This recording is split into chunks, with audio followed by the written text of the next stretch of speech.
देश सबद जहाँ मोती रे चले हंसा उन देश। वहां पहुंच जाओगे तो क्या होगा? जाय किया समुद्र में बासा, जाय किया समुद्र में बासा। उस सागर में पहुंच गए, उस समुद्र में पहुंच गए, उस मालिक के देश में पहुंच गए। फिर नहीं आवन की आशा, फिर नहीं आवन की आशा। वहां पहुंच गए तो फिर आने की आशा खत्म। फिर काहे के लिए आओगे यहाँ पर? क्या लग रहा है कि यहाँ तुमके देश में आने का? कोई नहीं आएगा। वहां से सब कुछ यहाँ दिखाई देता है। इतनी ऊंचाई से ये जीवात्मा की आंख सब कुछ नीचे के लोगों में ऐसे देखती है जैसे अपन देख रहे हैं। ऊपर से सारा नीचे दिखाई देता है।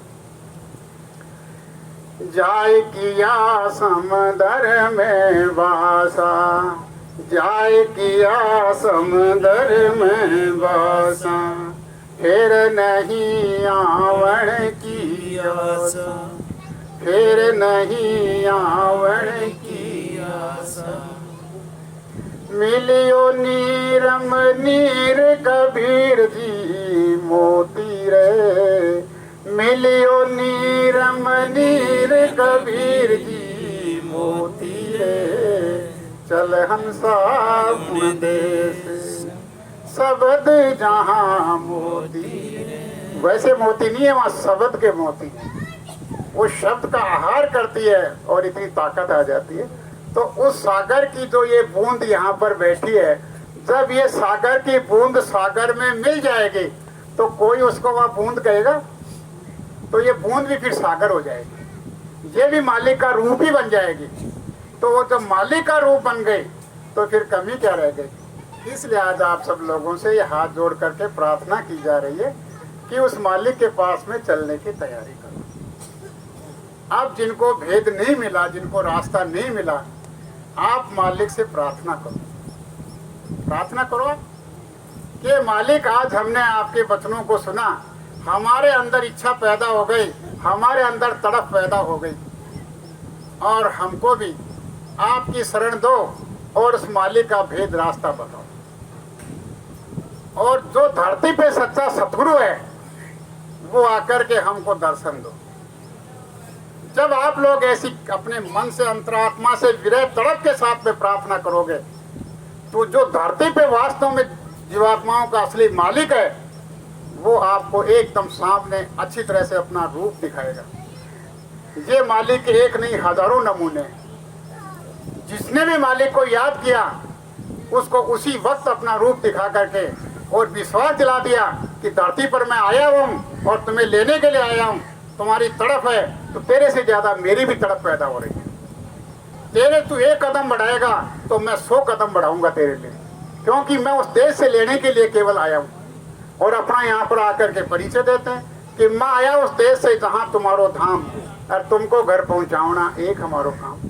मेरा एक ही काम है यहाँ पर कि तुमको इस जीवात्मा की गंदगी की सफाई करके अपने घर में पहुँचा सकें। इसलिए आप सब लोग अपने मालिक के पास में पहुँचने की इच्छा पैदा करो।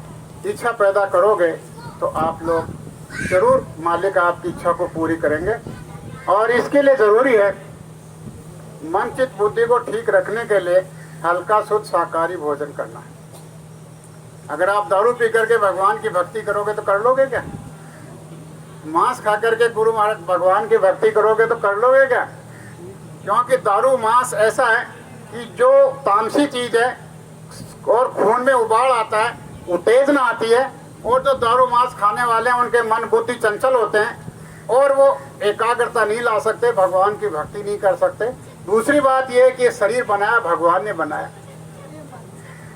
अगर आप लोगों के द्वारा बनाए हुए मंदिर के अंदर अगर कोई गंदगी कर दे तो आप लोग मरने को तैयार हो जाते हो। और ये मंदिर जो भगवान ने बनाया और भगवान खुद इसके अंदर आकर के बैठ गया और उसके अंदर आप दारू मांस डालोगे, मुर्दा मछली मुर्गा अंडा डालोगे तो कोई वो नाराज नहीं होगा। लेकिन उसने आपको वचन दे दिया कि जब तक आपका शरीर रहेगा मैं कोई रोका टोकी नहीं करूंगा। तू चाहे इसमें कुछ भी डाल, मैं कुछ नहीं कहूंगा, लेकिन जैसी तरह समय पूरा हो जाएगा, जीवात्मा को इसमें से निकाल करके बाहर कर दिया जाएगा, तेरा आजादी का पट्टा खत्म हो जाएगा, उसके बाद में मैं तेरी नस नस तोड़ूंगा। एक एक कर्म का तेरे से बदला लूंगा, एक एक कर्म का तुझे हिसाब चुकाना पड़ेगा। फिर बोलो आपकी क्या हालत होगी। इस समय तो उसने आजादी दे रखी है, कुछ भी करो कुछ भी ना करो, किसी को सताओ, मारो, काटो, रुलाओ, पीड़ाओ, कुछ भी। तो इसलिए आप सब लोगों से प्रार्थना है कि जो लोग शराब और मांस का सेवन करते हैं, जिनके घर में कर रहे हैं, उनको समझा दो। अभी तो समझाने का वक्त चल रहा है, नहीं तो फिर ऐसा भी वक्त आ रहा है कि वो उनका शरीर जो शराब और मांस खा रहे हैं, इतना बदबू मारेगा, इतना जीवाणु, विषाणु, कीटाणु, बैक्टीरिया, बाहर के जैसे भी कोरोना में हुआ था, कितने मांसाहारी लोगों की बेमौत हो रही थी, तड़प तड़प करके शरीर छोड़ रहे थे, वो समय भी दोबारा आ रहा है। अभी ये मत सोचो कि भाई कुदरत का काम बंद हो रहा है, कुदरत कुछ नहीं कर रही है, जो हम कर रहे हैं वही हो रहा है। आप कर रहे हो जो हो रहा है, तो अब हो रहा है, लेकिन अब धरती माता पे जब पाप का बोझा इतना भारी बढ़ गया, उसको हल्का करना पड़ेगा कि नहीं करना पड़ेगा। जब जब होई धर्म की हानि, बाढ़े असुर महाअभिमानी, तब तब धर प्रभु मनुज शरीरा, हरई सकल सज्जन बहु पीरा। जब धरती पे पाप का बोझा बढ़ जाता है, तो कोई कोई न महान हस्ती धरती पे आती है और जीवों को समझाती है, नहीं समझते हैं तो फिर बाद में कोई ना कोई खेल करके सबको खत्म कर देती। यह आपने त्रेता में भी देखा, या आपने द्वापर में भी देखा, और गुरु महाराज ने आवाज लगाई कि कलयुग में सतयुग आएगा। तो सतयुग ऐसे थोड़ी आएगा, सतयुग आने से पहले कलयुग जाएगा, वो अपना कर्जा मांगेगा, कर्जा नहीं चुकाओगे मारेगा थप्पड़, और बुरी बुरी यातनाएं आपको झेलनी पड़ेंगी। गुरु महाराज कहते हैं कि ऐसी तकलीफें आ रही हैं, ऐ इंसानों तुम झेल नहीं पाओगे। तो आप लोग समझो, विचार करो।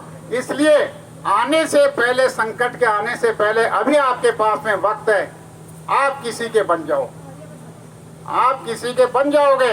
इस आत्मा का मालिक किसी को बना लोगे तो वो आपकी आत्मा की भी रक्षा करेगा, यहाँ भी रक्षा करेगा, और ऊपर के मंडलों में भी आपकी जीवात्मा की रक्षा करेगा। गुरु महाराज कहते हैं कि हमारी अपील के ऊपर अगर कोई शराब और मांस का सेवन बंद कर देता है तो हम उसकी 84 योनियों से बचा लेंगे, नरकों से बचा लेंगे। ये गुरु महाराज के फरमान है। और जिन लोगों को गुरु महाराज का भेद मिल गया, वो लोग सुस्ती न करें, वो लोग सुस्ती न करें, अब कस करके लग जाएं। अब समय आप सोचो कि जो चल रहा है वैसे आगे भी चलता रहेगा, न मालूम कब करवट मार जाए। आप दुनिया का घटनाक्रम देख लो,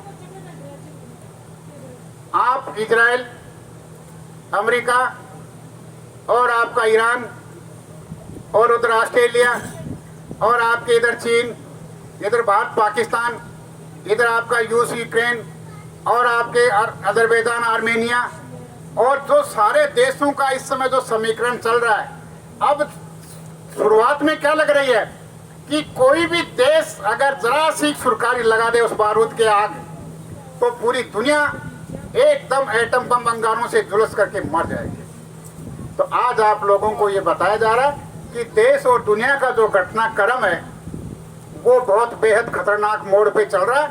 कब कौन सा समय किस समय करवट ले ले, इधर करवट ले ले। इसलिए जिनको भेद मिल चुका है वो लोग तो इस बात का घमंड न करें कि हमको तो नामदान मिल गया, अब हमको किस बात की चिंता है। नामदान लेने से काम नहीं होता है, जब तक उसकी नाम की कमाई नहीं करोगे तब तक आपकी रक्षा नहीं होगी। गुरु का संबंध तो शब्द से है, आपके शरीर से संबंध नहीं है। जब शब्द की कमाई करोगे और आप लोगों के पास में कुछ पूंजी होगी, तब जाकर के गुरु की दया पाने के हकदार होंगे। तो आज सब लोगों से यही कहना है कि सब लोग धोखे में न रहे, अपना काम जो कर रहे हैं उसको बहुत द्रुत गति से करना है। और जिनको भेद नहीं मिला वो मालिक के लिए थोड़ी सी अपने शरीर के अंदर तड़प पैदा करें, इच्छा पैदा करें। इच्छा पैदा करोगे और जय गुरुदेव नाम को याद करोगे तो आपको मालिक की दया का परिचय मिल जाएगा। ये आप करके देख लो। इसलिए आप सब लोगों से यही कहना कि आप सब लोग आज जो सुनाया जाए उस पर विचार करना, आप लोग मनन करना। अब आप लोग एक बात तो ये बता दो, सही सही बोलना भाई, हमारे बोलने से किसी के दिल को कोई दर्द दुख तो नहीं हुआ? नहीं। हमने किसी की बुराई निंदा आलोचना तो नहीं की? नहीं। हमने अपने स्वार्थ की कोई बात की? नहीं। गुरु महाराज भी कहते हैं आपके फायदे की बात हो उसको पकड़ लेना, ये बुद्धिमानी है। अगर दूसरे के फायदे की बात हो और आपके नुकसान की हो तो कभी मत पकड़ना। तो इसमें आपके कोई फायदे की बात मिली आपको? तो ये बात है, आज से पहले ना आपको सतगुरु का पता था, ना आत्मा का पता था, न परमात्मा का पता था, ना आपको अपने घर का पता था, न यहाँ के इस काल और माया के देश के बारे में आपको पता था, न आपको 4,84,00,000 योनियों का पता था, न नरकों का पता था। आज कम से कम आपको ये तो जानकारी मिली। जब ये जानकारी मिल गई तो आपका अब आप ये कदम आपकी परमार्थ की तरफ, अपने घर की तरफ बढ़ने का शुरू हो गया। अब आप लोग इच्छा करोगे तो मालिक आपके लिए आगे से ये रास्ता बना देगा। अगर इच्छा नहीं करोगे, इसी माया के जाल में फंसे रहोगे, तो फिर आपका यहाँ रहना ही पड़ेगा। तो आप सब लोग बड़े भाग्यशाली हो, आप लोगों ने ये जो समय दिया, आपके बहुत बहुत आभारी।